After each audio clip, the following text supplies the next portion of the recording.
이른 아침, 출근길로 붐비는 버스 정류장. 사람들은 차가운 바람을 피해 두꺼운 외투를 단단히 여민 채 서 있었어요. 곳곳에서 휴대폰을 보며 출근 시간을 체크하는 이들, 커피를 마시며 바삐 통화를 하는 이들까지 분주한 풍경이 이어졌어요. 그들 사이 낡은 외투를 걸친 한 노인이 조용히 서 있었어요. 작은 가방을 꼭 쥔 손이 미세하게 떨렸고 주름진 얼굴에는 피곤한 기색이 역력했어요. 버스 시간표를 바라보는 눈빛이 흔들렸고 마른 입술을 몇 번이나 달싹였어요. 멀리서 버스가 다가왔어요. 정류장에 있던 사람들은 바삐 움직이며 하나둘 버스에 올라탔어요. 노인도 조심스럽게 발을 내디뎠어요. 하지만 그 순간 버스 기사가 인상을 쓰며 앞을 막아섰어요. 어르신, 요금은 제대로 준비하셨어요? 갑작스러운 말에 노인은 움찔했어요. 주머니를 뒤져 가방을 열었지만 손이 떨려 동전 몇 개가 바닥으로 떨어졌어요. 동전이 바닥에 구르며 작은 소리를 냈어요. 정류장에 서 있던 몇몇 사람들이 힐끗 쳐다봤지만 누구도 도와주지 않았어요. 노인은 허리를 굽혀 동전을 줍다가 휘청거렸어요. 이러시면 곤란한데요. 버스 기사는 한숨을 쉬며 고개를 저었어요. 그의 표정에는 짜증이 묻어 있었어요. 버스 타려면 미리미리 준비 좀 하세요. 시간 없어요. 노인은 당황한 듯 잔돈을 손에 꼭 쥐었어요. 하지만 버스 기사는 그를 빤히 바라보며 한마디를 덧붙였어요. 돈 없으면 버스 타지 마세요. 그 말에 주변이 순간 정적에 휩싸였어요. 노인의 손이 공중에서 멈췄어요. 눈을 피하는 사람들, 모르는 척 시선을 돌리는 사람들 사이에서 노인은 조용히 서 있었어요. 노인은 얼어붙은 채 한동안 버스 계단 앞에 서 있었어요. 손에 쥔 동전이 땀으로 축축해졌고 차가운 공기보다 더 싸늘한 시선이 온몸을 덮쳐왔어요. 뒤에서 기다리던 한 남자가 퉁명스럽게 말했어요. 아니, 얼른 가요. 시간 없다고요. 그제야 버스 기사는 입꼬리를 비틀며 한 발짝 물러섰어요. 빨리 올라타세요. 다음번엔 요금 미리 준비하세요. 노인은 천천히 계단을 올랐어요. 하지만 몸이 굽은 탓에 한 발을 딛는데도 시간이 걸렸어요. 그 모습을 지켜보던 기사는 다시 한숨을 쉬었어요. 아, 진짜 어르신. 좀 서두르세요. 노인이 손잡이를 잡고 힘겹게 마지막 계단을 올라섰을 때 뒷줄에 서 있던 한 여성이 작게 중얼거렸어요. 저런 분들 때문에 버스 늦어지는 거야. 그 말에 노인의 손이 움찔했어요. 다른 사람들은 듣지 못한 척했지만 몇몇은 피식 웃었어요. 노인은 고개를 숙이고 천천히 빈자리를 찾아 걸어갔어요. 하지만 그 순간 또 다른 목소리가 들렸어요. 뭐 하는 거야? 돈도 없으면서 무슨 버스야? 이번엔 한 젊은 남성이 비웃듯 내뱉었어요. 노인은 의자에 앉으려던 손을 멈췄어요. 버스 안의 분위기가 점점 싸늘해졌어요. 기사는 미간을 찌푸리며 다시 백미러를 확인했어요. 조용히 좀 합시다. 아침부터 피곤하게. 하지만 젊은 남자는 여전히 팔짱을 낀 채 코웃음을 쳤어요. 진짜 꼴불견이네. 저런 거지 같은 노인네들 때문에 출근길이 엉망이지. 노인의 손이 떨렸어요. 그 말이 단순한 푸념인지 아니면 자신을 향한 비난인지 구별할 수도 없었어요. 하지만 그 말이 가슴 깊숙이 꽂혀버렸어요. 차창 밖으로 스치는 풍경을 바라보며 노인은 조용히 숨을 들이마셨어요. 아무 말도 하지 않았어요. 아무도 자신을 변호해 주지 않았어요. 그저 낯선 공간 속에서 낯선 사람들 사이에서 작아지기만 했어요. 그런데 그 순간 이봐요.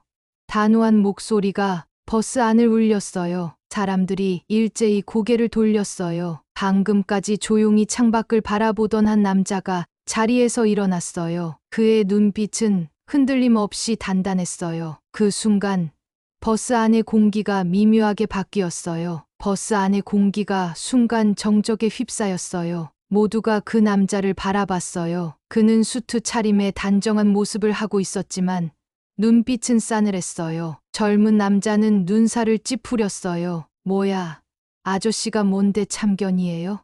남자는 조용히 노인을 바라보더니 다시 젊은 남자를 향해 시선을 돌렸어요. 방금 한 말 다시 해보시죠. 그 목소리는 낮았지만 묵직한 힘이 느껴졌어요. 젊은 남자는 당황한 듯 머뭇거렸어요. 그냥 좀 답답해서 한 말인데 왜 그러세요? 그 순간 버스 기사도 거들었어요. 손님, 조용히 해 주십시오. 다들 바쁘신데 이런 일로 늦어지면 안 되잖아요. 하지만 남자는 버스 기사를 향해 차분하게 말했어요. 이분, 요금 냈습니다. 그러면 똑같이 손님입니다. 버스 기사는 살짝 당황한 듯 했지만 애써 무시하려는 표정을 지었어요. 네, 알겠습니다. 근데 이젠 그만들 하시죠? 남자는 천천히 노인을 바라봤어요. 할아버지, 괜찮으세요? 노인은 작게 고개를 끄덕였어요. 그러나 손끝은 여전히 떨리고 있었어요. 그 남자는 한숨을 내쉬며 버스 안을 둘러봤어요. 여기 계신 분들, 다들 누군가의 가족이겠죠. 그 말에 사람들은 시선을 피했어요. 그는 조용히 덧붙였어요. 그런데 말입니다. 혹시 여러분이 아는 어르신이 이 자리에서 이런 대우를 받았다면 어떻게 하시겠어요? 버스 안은 다시 정적에 잠겼어요. 버스 안의 분위기가 조금씩 변하고 있었어요. 방금까지 노인을 비웃던 사람들도 슬쩍 시선을 돌렸어요. 그때 버스 뒷좌석에서 한 중년 여성이 조용히 입을 열었어요. 사실 저희 아버지도 연세가 많으세요. 버스 타는 것도 힘들어 하시죠. 그 말을 들은 몇몇 사람들이 작게 고개를 끄덕였어요. 그러고 보니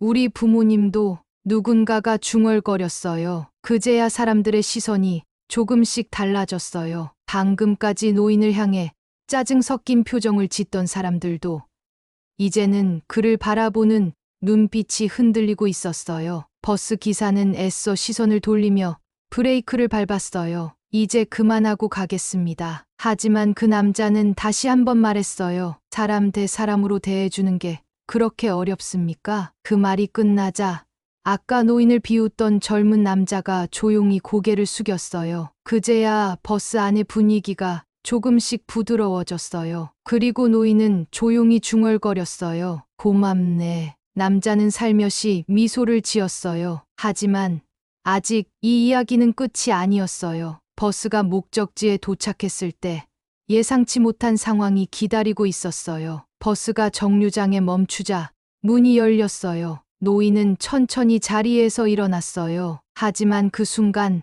버스 기사와 젊은 남자는 동시에 입을 다물었어요. 정류장에는 몇 명의 남성이 서 있었어요. 깔끔한 수트를 입고 있었고 하나같이 단정한 자세였어요. 그리고 그들 중 한 명이 다가와 공손하게 인사했어요. 회장님, 이제야 찾았습니다. 버스 안은 정적에 휩싸였어요. 노인은 조용히 한숨을 내쉬며 그들을 바라봤어요. 이제 와서 날 찾으러 왔나? 수트 차림의 남자는 죄송하다는 듯 고개를 숙였어요. 회장님, 임원진들이 기다리고 있습니다. 다들 회장님을 애타게 찾고 있었습니다. 그 말을 들은 버스 기사의 얼굴이 창백해졌어요. 젊은 남자도 입을 벌린 채 얼어붙었어요. 아까까지 노인을 무시하고 조롱했던 사람들의 표정이 일순간 변했어요. 버스 안의 공기는 얼어붙었어요. 아까 노인을 향해 비웃음을 지었던 사람들은 눈을 크게 뜨고 그를 바라봤어요. 그 중 한 사람이 떨리는 목소리로 중얼거렸어요. 설마 이분이... 노인을 무시했던 버스 기사는 얼굴이 새파래졌어요. 회장님, 노인은 그를 바라보며 조용히 입을 열었어요. 방금 내게 뭐라고 했었나? 버스 기사는 식은땀을 흘리며 황급히 고개를 숙였어요. 죄송합니다. 저는 그런 줄 몰랐습니다. 하지만 노인은 담담하게 웃었어요. 모르면 그렇게 대해도 된다는 건가? 버스 안은 숨소리조차 들리지 않을 만큼 조용해졌어요. 노인은 천천히 앞을 걸어 나갔어요. 그를 따라 직원들도 움직였어요. 그리고 버스 문 앞에서 한 번 더 멈춰섰어요. 노인은 마지막으로 버스 안을 둘러봤어요. 사람을 겉모습만 보고 판단하는 건 아주 어리석은 일이야. 그 말을 남기고 노인은 버스에서 내렸어요. 정류장에 서 있던 직원들이 조용히 노인을 따라 걸어갔어요. 버스 안의 사람들은 아무 말도 하지 못했어요. 그제야 젊은 남자는 고개를 떨궜어요. 그리고 버스 기사는 아무 말도 하지 못한 채 운전대만 바라봤어요. 이제야 자신이 저지른 실수를 깨달았어요. 버스 문이 닫히고 내부는 숨막히는 정적에 휩싸였어요. 사람들은 멍한 표정으로 창밖을 바라봤어요. 노인을 무시했던 버스 기사와 젊은 남자는 더 이상 서로를 쳐다보지도 못했어요. 그들의 얼굴에는 뚜렷한 후회가 서려 있었어요. 젊은 남자는 침을 꿀꺽 삼켰어요. 아까 내가 무슨 말을 했었지? 그 순간 조금 전 자신이 내뱉었던 말들이 머릿속을 맴돌았어요. 거지 같은 노인네. 돈 없으면 버스 타지 마. 그 말들이 이제야 얼마나 끔찍한 의미를 가졌는지 깨달았어요. 심장이 빠르게 뛰었고 온몸이 서늘해졌어요. 버스 기사는 얼어붙은 손으로 핸들을 쥐었어요. 두 손에 땀이 배어 미끄러지는 느낌이 들었어요. 그는 백미러로 아까 노인이 걸어가는 모습을 바라봤어요. 깔끔한 수트를 입은 직원들이 노인을 에스코트하며 차로 향하고 있었어요. 그렇게 대단한 사람이라면 기사의 손이 떨렸어요. 내가 이제 어떻게 되는 거지? 그날 저녁 회사 사무실. 한 직원이 스마트폰을 확인하다가 눈을 크게 떴어요. 이거 봐. 기사 떴어. 사무실에 있던 사람들이 모여들었어요. 버스에서 무시당한 대기업 회장, 직원들이 찾아 나서다 겉모습으로 사람을 판단한 버스 기사. 그의 정체를 알고 충격. 기사에는 노인이 버스 안에서 무시당하는 모습과 이후 직원들에게 안내받으며 떠나는 장면이 담긴 사진이 실려 있었어요. 한 직원이 놀란 듯 말했어요. 이거 완전 난리 났겠는데? 또 다른 직원이 속삭였어요. 근데 이 버스 기사, 이제 어떡하냐? 다 알게 된 거 아니야? 그리고 바로 그때 버스 기사에게 울리는 전화, 진동음이 짜증나게 울렸어요. 그는 떨리는 손으로 휴대폰을 들어 올렸어요. 휴대전화를 확인해 보니 사장님으로부터 걸려온 전화였죠. 입술이 바짝 마르는 기분이 들었어요. 그는 심호흡을 하고 전화를 받았어요. 여보세요. 그리고 들려온 냉정한 목소리. 지금 당장 사무실로 와. 기사의 손에서 힘이 빠졌어요. 그는 침을 꿀꺽 삼키고 핸들을 꽉 쥐었어요. 이제 그의 인생은 더 이상 전과 같지 않을 거란 걸 직감했어요. 버스 기사는 머릿속이 복잡했어요. 사무실로 가는 길이 이렇게 멀게 느껴진 적이 없었어요. 그는 내내 핸들을 꽉 쥐고 있었어요. 젠장 도대체 어떻게 된 거야? 숨을 고르려 했지만 심장이 점점 더 빠르게 뛰었어요. 회사의 문을 열고 들어서는 순간 안에 있던 사람들이 일제히 고개를 돌렸어요. 그들의 표정은 뭔가 불안해 보였어요. 조용한 사무실. 작은 속삭임들이 오갔어요. 저 기사님, 오늘 버스에서 그랬다던데, 완전 난리 났다던데 사장님까지 알고 계신데. 기사의 얼굴이 점점 하얗게 질려갔어요. 그 순간 사무실 안쪽에서 무거운 목소리가 들려왔어요. 들어와. 그는 머뭇거렸어요. 하지만 더 이상 피할 수 없었어요. 사무실 문이 닫히자 묵직한 정적이 흘렀어요. 사장실 한가운데 버스 회사 사장이 앉아 있었어요. 책상 위에는 태블릿이 놓여 있었고 화면에는 기사들이 본 뉴스가 떠 있었어요. 사장은 조용히 화면을 밀어 올렸어요. 이게 뭐지? 기사의 입술이 바짝 말랐어요. 아, 사장님. 그게 변명하지 마. 사장은 천천히 자리에서 일어났어요. 그의 눈빛은 싸늘했어요. 나는 직원들에게 단 한 가지 원칙을 강조해왔다. 승객을 동등하게 대하라고. 기사는 아무 말도 못하고 고개를 숙였어요. 그 순간 사장은 단호하게 말했어요. 너는 우리 회사의 원칙을 무너뜨렸어. 기사의 등줄기에 식은땀이 흘러내렸어요. 그 손님이 어떤 사람이든 내가 했던 말과 행동은 변명할 수 없어. 기사는 간절하게 손을 모았어요. 사장님 한 번만 기회를 주십시오. 저도 몰랐습니다. 사장은 눈을 가늘게 떴어요. 몰랐다? 그는 조용히 한숨을 쉬고 창밖을 바라봤어요. 그 노인이 누구였는지 몰랐으니 그렇게 대했다는 거지. 기사의 몸이 굳었어요. 그 말이 뼈아프게 박혔어요. 사장은 다시 천천히 그를 바라봤어요. 그럼 노인이 아니라 다른 가난한 사람이라면 그렇게 했어도 된다는 거야? 기사는 아무 말도 할 수 없었어요. 고개를 숙인 채 손을 꼭 쥐었어요. 오늘이 내 마지막 근무일이다. 그 말이 떨어지는 순간 기사에게서 힘이 빠졌어요. 사장님. 하지만 사장은 더 이상 그를 바라보지 않았어요. 이제 나가. 버스 기사는 멍하니 문을 바라봤어요. 그의 머릿속은 텅 비어 있었어요. 그리고 마침내 그는 무거운 발걸음을 옮겼어요. 사무실 문이 닫히고 사장은 깊은 한숨을 내쉬었어요. 그는 잠시 손으로 이마를 문지르며 생각에 잠겼어요. 도대체 사람들이 왜 이러는 걸까? 그 순간 비서가 조심스럽게 문을 두드렸어요. 사장님, 한 손님이 찾아오셨습니다. 사장은 피곤한 얼굴로 고개를 들었어요. 손님?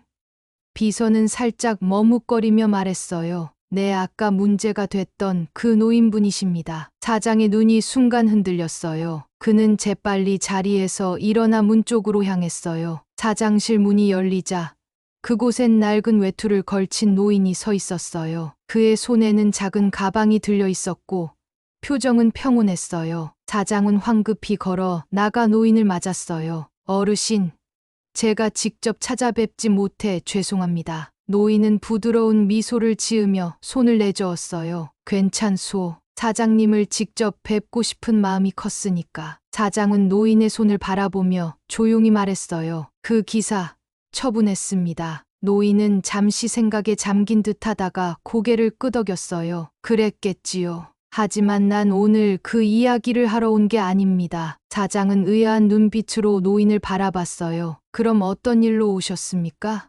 노인은 조용히 가방을 열었어요. 그리고 그 안에서 낡은 서류 한 장을 꺼내 사장에게 건넸어요. 사장은 순간 손이 떨렸어요. 그 문서에는 익숙한 이름이 적혀 있었어요. 이건?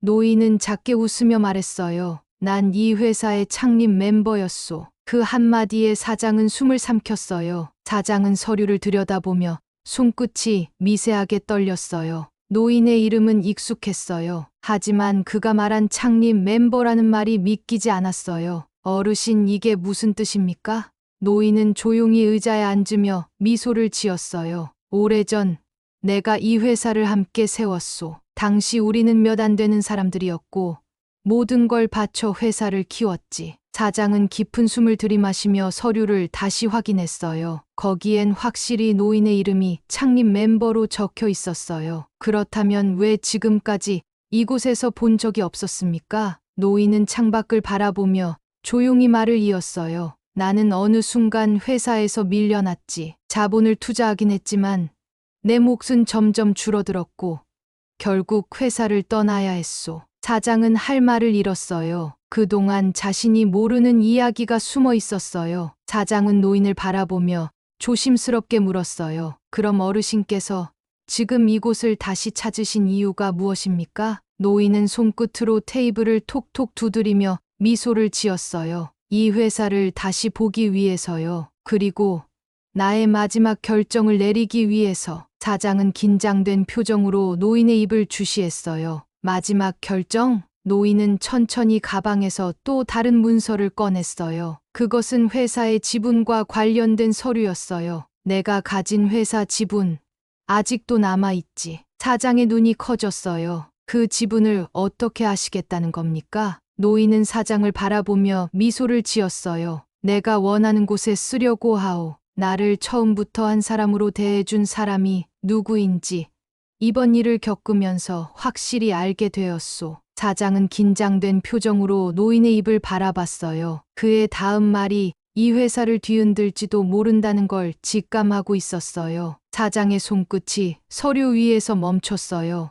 노인의 지분이 아직 남아 있었다는 사실도 충격이었지만 더 놀라운 건 그의 결정을 듣지 못했다는 것이었어요. 어르신, 그 지분을 혹시 저희와 협력하는 방향으로 고려하실 수 있습니까? 노인은 가볍게 웃었어요. 나를 내쫓고 무시하던 사람들이 이제 와서 나를 받아들이겠다는 거요. 사장은 말문이 막혔어요. 직원들의 태도를 떠올리자 스스로도 부끄러웠어요. 잘못된 행동을 했습니다. 하지만 이 회사를 위해, 그리고 어르신을 위해서라도 함께할 방법을 찾고 싶습니다. 노인은 천천히 일어나 창가로 다가갔어요. 아래층에서 여전히 바쁘게 움직이는 직원들이 보였어요. 내가 원래 꿈꾸던 회사의 모습과는 많이 달라졌군. 그 말에 사장은 더욱 긴장했어요. 노인의 다음 선택이 회사를 송두리째 흔들 수도 있었어요. 노인은 깊은 한숨을 내쉬며 고개를 저었어요. 미안하지만 내 결심은 변하지 않소. 그 말에 사장은 단숨에 일어났어요. 어르신, 다시 한 번만 생각해 주시면 안 되겠습니까? 노인은 사장의 손을 가볍게 잡으며 미소를 지었어요. 내가 떠난 회사에서 더 이상 미련을 두고 싶지 않소. 사장은 아무 말도 하지 못했어요. 그때 노인은 자신의 지분에 대해 조용히 말했어요. 이 지분, 내가 정한 곳에 기부할 것이오. 그리고 사장은 눈을 깜빡이며 노인의 마지막 말을 기다렸어요. 나를 처음부터 한 사람으로 대해준 이에게 보답할 것이오. 그 순간 사장의 얼굴이 굳어졌어요. 그 말은 곧 이 회사가 아닌 다른 누군가가 그 지분을 받게 된다는 의미였어요. 사무실 안에 깊은 침묵이 흘렀어요. 사장은 입술을 꾹 깨물었어요. 그가 붙잡고 싶은 것이 단순히 노인의 지분 때문인지 아니면 자신의 잘못에 대한 후회 때문인지 더 이상 알 수 없었어요. 그리고 노인은 조용히 문을 열고 회사를 떠났어요. 그가 사라진 뒤에도 사장은 그 자리에 멍하니 서 있었어요. 노인이 회사를 떠난 후 사무실은 한동안 적막했어요. 사장은 묵묵히 창밖을 바라보며 깊은 생각에 빠졌어요. 직원들도 죄책감에 고개를 들지 못했어요. 우리가 정말 큰 실수를 한 거야. 한 직원이 낮은 목소리로 중얼거렸어요. 그제야 사람들은 서로를 바라봤어요. 그들 모두가 노인을 몰아냈어요. 단순히 허름한 외모만 보고 판단했고, 무시했고, 조롱했어요. 하지만 결국 그 노인이야말로 이 회사를 만든 사람이었어요. 가장 중요한 존재를 외면했던 것이었어요. 사장은 서류를 힘없이 내려놓았어요. 그 안에는 노인의 이름이 또렷하게 적혀 있었어요. 우리는 그분을 붙잡을 수 있을까? 누군가 작게 물었지만 아무도 답하지 못했어요. 노인은 회사를 나서며 문득 하늘을 올려다봤어요. 햇살이 따뜻했어요. 자신이 일궜던 회사가 저 건물 안에 있지만 이제 더 이상 미련은 없었어요. 그의 옆에는 그를 도와준 청년이 서 있었어요. 할아버지 정말 괜찮으세요? 청년은 걱정스러운 눈빛으로 물었어요. 노인은 빙그레 웃으며 고개를 끄덕였어요. 난 이미 충분히 가질 만큼 가졌어. 이제 이 돈을 가치 있게 써야겠지. 청년은 말없이 노인을 바라봤어요. 처음 마주했던 초라한 노인이 이렇게 대단한 사람이었다는 걸 아직도 실감하지 못했어요. 이제부터 넌 내 곁에서 많은 걸 배우게 될 거야. 노인의 말에 청년은 깜짝 놀랐어요. 저요? 그래. 내가 없었으면 난 이 돈도 찾지 못했을 거야. 넌 내게 도움을 줬고 난 그 보답을 하고 싶네. 청년은 얼떨떨한 표정으로 고개를 끄덕였어요. 노인은 다시 한번 회사를 바라봤어요. 그곳에서 자신을 무시했던 사람들의 얼굴이 떠올랐지만 이제는 개의치 않았어요. 앞으로의 시간은 내가 원하는 곳에 써야겠지. 그렇게 두 사람은 천천히 발걸음을 옮겼어요. 햇살이 그들을 비추며 새로운 시작을 알리고 있었어요. 이제 진짜 중요한 일을 할 시간이었어요.